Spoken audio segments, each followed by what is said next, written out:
mais uma vez, mais uma semana com a psicóloga Daniele Teixeira Martins, dessa vez para tratar o assunto, esse que será dividido em várias partes, por se tratar inclusive de um assunto mais complexo, e a gente começa a falar com ela a respeito do transtorno alimentar. Afinal, Daniele, o que é esse transtorno? Os transtornos alimentares, eles são definidos como uma perturbação persistente na alimentação. Então, há um consumo, uma absorção alterada do alimento, o que vai acarretar problemas físicos e psicossociais na vida da pessoa. E o que é a anorexia? A anorexia nervosa, ela é a restrição persistente da ingestão de alimentos. Então, a pessoa ela vai consumir o mínimo de calorias diárias com medo de engordar. E ela vai fazer isso também ingerindo outras coisas, né, Daniele? Como, por exemplo, laxantes. Sim, daí ela vai usar laxantes, diuréticos, para poder ficar mais magra, abusar dos exercícios físicos, né? E dessa forma ela vai ficar bem abaixo do peso ideal para a faixa etária dela, para a fase de desenvolvimento. A anorexia, então, ela pode ser considerada uma doença. É um transtorno mental e é classificado dentro do CID, do DSM, como um transtorno alimentar. E se não for tratada, não for cuidada, ela pode levar até a morte. Até porque a pessoa deixa de comer e deixa de ingerir, né, Daniele, os nutrientes que precisa. Sim, com isso vai gerando uma série de problemas orgânicos. Quais os sintomas aí, Daniele? Até porque os pais precisam também desse alerta, né? Sim. Então, como a gente disse, na anorexia a pessoa ela vai ter um medo muito acentuado de engordar, de ganhar peso, e assim ela vai recorrer a dietas radicais, a praticar muitos exercícios físicos, usar o diurético, laxante. Tudo isso vai gerar uma diminuição de peso, um emagrecimento muito acentuado, né? Como a gente disse, ela vai estar muito abaixo do peso esperado para a idade dela, para a faixa etária, para o desenvolvimento dela. E isso tudo vai acarretar uma série de problemas orgânicos. Então, os ossos vão ficar enfraquecidos, cárie, queda de cabelo, alteração na glândula da tireoide, desnutrição, desidratação. Também vai gerar problemas emocionais, né? Sintomas de depressão, ansiedade. Então, tudo gera e acarreta isso, né, Dani? E afeta, com certeza, o corpo. Sim, né? Gera um monte de problemas, como a gente disse, orgânicos, emocionais, na hidratação do corpo. Então, assim, por isso que é uma doença tão séria que pode até levar à morte, né? E quem são os mais atingidos por essa doença, os homens ou as mulheres?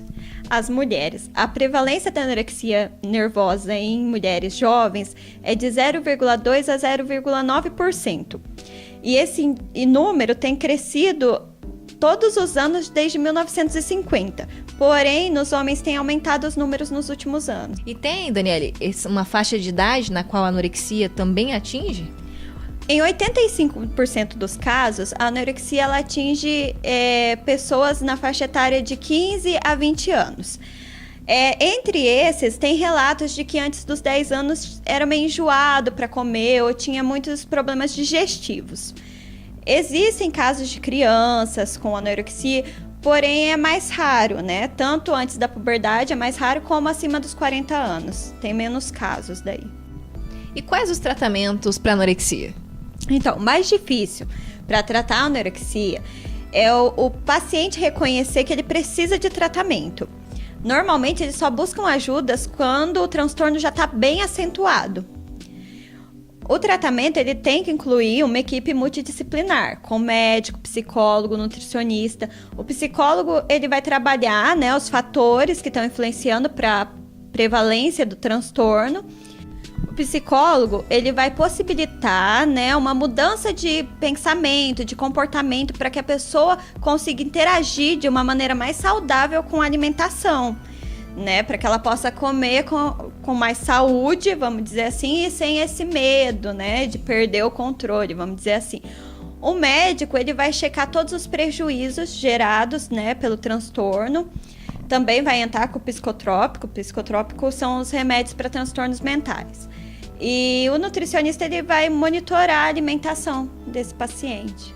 E vale lembrar também, Daniele, que isso não por exemplo, na medicação, a pessoa, se tiver esse problema, não vai ficar toda a vida tomando, né? Não, ela vai precisar naquele momento, né, tanto da medicação quanto do atendimento psicológico também, né, do apoio psicológico para que ela possa sair desse quadro que ela tá, desse transtorno. Que tem muita gente que tem dúvida a respeito desse receio, né, de quanto tempo vai consumir o remédio, né? Daí vai variar de acordo com cada caso. E quando a pessoa deve buscar ajuda ou os pais reconhecerem que o filho está precisando de ajuda? Então, quando se está muito preocupado, né, com o peso, de uma maneira muito acentuada, assim, uma preocupação excessiva, se exercitando demais e com tudo isso também muito abaixo do peso ideal para aquele da faixa etária, né? E na semana que vem nós continuamos com mais assuntos, né, a respeito dos transtornos alimentares, e a Daniele volta também com mais informações. Daniele, só para a pessoa ter o seu contato, caso tenha alguma dúvida a respeito do transtorno alimentar, qual é o endereço e o telefone? É Rua Hitoshi Miyamoto, número 667, o Jardim Estoril. O meu telefone é 99630-9304. E nós voltamos semana que vem com mais informações diretamente da página da Rádio Cornélio, Nathalie Baraldi, e com imagens de Renan de Souza.